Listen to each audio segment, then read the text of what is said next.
Before talking about July, first I want to stress what I've already said in a number of prior videos. The transit patterns of the big planets, Jupiter, Saturn, Uranus, Neptune, Pluto, and Eris, are all very difficult, stressful, and unlucky. 2020 is quite simply an awful year for Donald Trump. The black and red lines you see in this chart reflect a situation that is very, very difficult and would be very hard to navigate for anyone, even if the person were of good character, which our embattled president most definitely is not. He is ending the month with the Sun having just entered the Access Hollywood area, and that Mercury is also retrograding into it pretty much around the same time. The Sun gets beyond it around July 4th, but Mercury retrogrades to its return point on the 13th, and from there moves forward to finally leave around the 24th, all the while being inside the dreaded T-square. This means that until July 24th, on that account, he is having a hard time. But now you look back and notice Mars, which entered Aries on the 27th of June, reaches the entry point into the T-square around the 7th, and it stays in there until around the 19th. And this is something that will greatly exacerbate the effect of Mercury and Sun, because in the transit scheme, Mars, a slower moving body, has a stronger effect.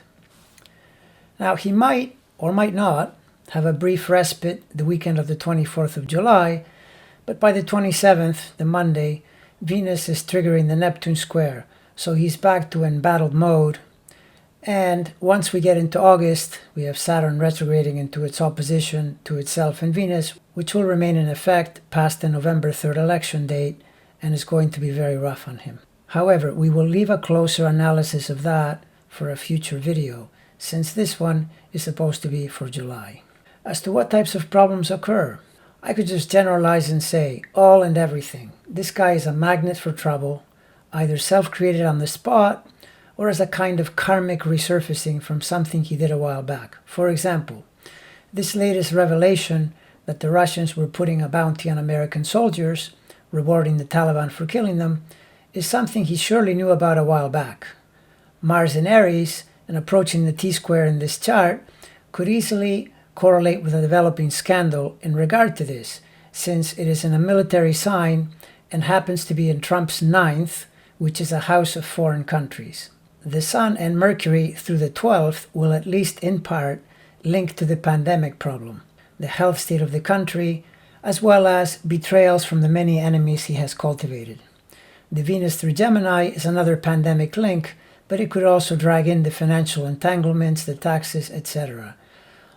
Note also, Pluto has been parked for months in the 24-degree plus range of Capricorn, putting it in direct opposition to his Saturn-Venus, and reflecting his constant adoption of a law and order, defend the Confederacy stance on the race issue. He wants to be the white supremacist fascist that will save us all, but he doesn't seem to realize he's out of step with the current national inclination on the subject. Funny how Trump used to love the polls when they were coming back positive in 2016, but now that they don't, he refuses to look. If he did, he would see he keeps taking the side of the 30%, often even less, against the 70% majority on these issues. No wonder he bankrupted all those casinos. The man seems to have trouble understanding the odds and playing the numbers correctly. In short, there is no shortage of places this guy can get hit from, and July promises to be yet another nasty month.